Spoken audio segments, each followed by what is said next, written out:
今儿咱说个生意的事儿吧，好吧，哥们儿姐们儿，现在是2022年的11月底了啊。关于旅游、自驾游跟你相关的啊，有些哥们儿姐们儿听着啊，这可真是个生意啊。这是我看到的11月21号的一条新闻，不知道你注意到没有？文旅相关部门啊印发的关于推动露营旅游休闲健康有序发展的指导意见。这个信息好事吧？它这个大致意思啊是说，综合运用现有资金渠道，支持公共营地与干线公路连接道路，包括停车场、厕所、电信、环保、消防等等等基础设施，这里包括水电气、排污、垃圾处理等设备，鼓励听好了，各地采取政府和社会资本合作等多种方式支持营地建设和运营。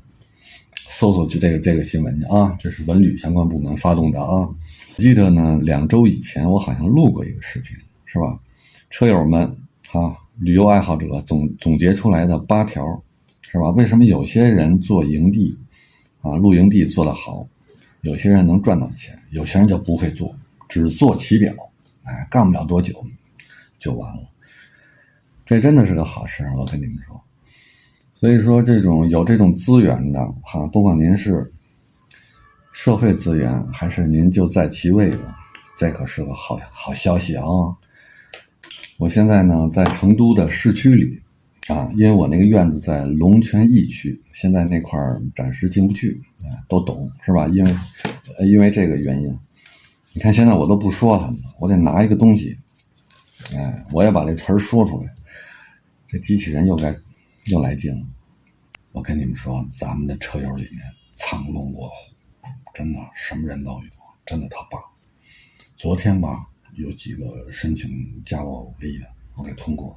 飞行员，还有一个工程师，还有一个是特机警，你琢磨，干什么的都有。我跟你说，包括这两天还有几个国外的朋友非常远程跟我联系，是吧？